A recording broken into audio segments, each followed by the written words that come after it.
অবিশ্বাস্য কি বোলিং রে বাবা। Hasan Mahmud you beauty. শেষ ওভারে ওয়েস্ট ইন্ডিজের জয়ের জন্য যখন 6 বলে 10 রান দরকার তখনই ক্যাপ্টেন লিটন দাস বল তুলে দেন হাসান মাহমুদের হাতে। তবে ক্যাপ্টেনের আস্থার প্রতিদান দিয়ে মাত্র 2 রান দিয়ে 2 উইকেট তুলে নিয়ে 7 রানের জয় এনে দেয় হাসান মাহমুদ। প্রথমে শেখ মেহেদীর ম্যাজিক্যাল সব ডেলিভারিতে রীতিমতো উড়ে যায় ওয়েস্ট ইন্ডিজ ব্যাটাররা। বল নয় যেন আগুনের গোলা ছুটতে থাকেন মেহেদী।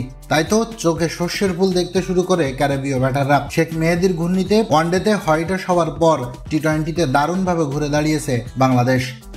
এদিন আগে ব্যাট করতে নেমে শুরুতেই তানজিদ তামিমের উইকেট হারায় বাংলাদেশ। এরপর ব্যাটে এসে আবারও ব্যর্থ লিটন। ঘুম ঘুম চোখে ব্যাট করতে নেমে আকিল হোসেনের বলেই ক্যাচ দিয়ে আউট হয়ে ফেরেন ইয়া বড় এক সোনার হাঁস নিয়ে।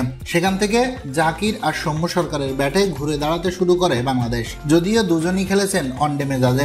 জাকির 27 বলে 27 আর সৌম্য 32 বলে 42 রান করে ফিরলে 15 ওভারে বাংলাদেশের রান দাঁড়ায় 95। সেখান থেকে ঝোড়ো ব্যাটিং করে দলীয় স্কোর 140 প্লাস নিয়ে যান শামীম পাটোয়ারি। তার সঙ্গী হিসাবে ছিলেন শেখ মেহেদী। শামীম পাটোয়ারি 13 বলে ঝোড়ো 27 রানে ভর করে 148 রানের সংগ্রহ পায় বাংলাদেশ। 15 ওভার শেষে রান ছিল 95। বাংলাদেশের স্কোর সেখান থেকে 140 পেরোবে এমন বাজি ধরার লোক কমই ছিল।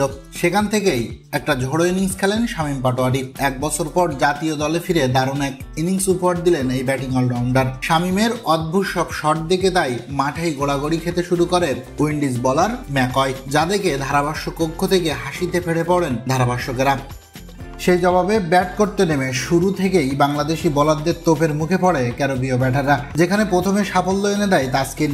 এর পরের গল্পটা শুধুই শেখ মেহেদীর। তার অবিশ্বাস্য বোলিংয়ে তাসের ঘরের মতো ধসে পড়তে থাকে ক্যারিবীয় ব্যাটিং লাইন আপ। 4 ওভার হাত ঘুরিয়ে মাত্র 13 রান দিয়ে মেহেদী তুলে নেয় গুরুত্বপূর্ণ 4 উইকেট। ফলে মাত্র 38 রানে 5 উইকেট হারিয়ে মহা বিপদে পড়ে ওয়েস্ট ইন্ডিজ। এরপর 61 রানে 7 উইকেট হারানোর পর দলের হাল ধরেন অধিনায়ক রবনব পাওয়েল। শেষ দিকে তার ঝোড়ো ব্যাটিংয়ে জমে ওঠে খেলা। তবে শেষ ওভারে হাসান মাহমুদের ভেলকিতে আর জিততে পারল না ওয়েস্ট ইন্ডিজ। তাই তো ভালো খেলেও দলকে জেতাতে না পেরে চরম হতাশ ছিলেন অধিনায়ক পাওয়েল।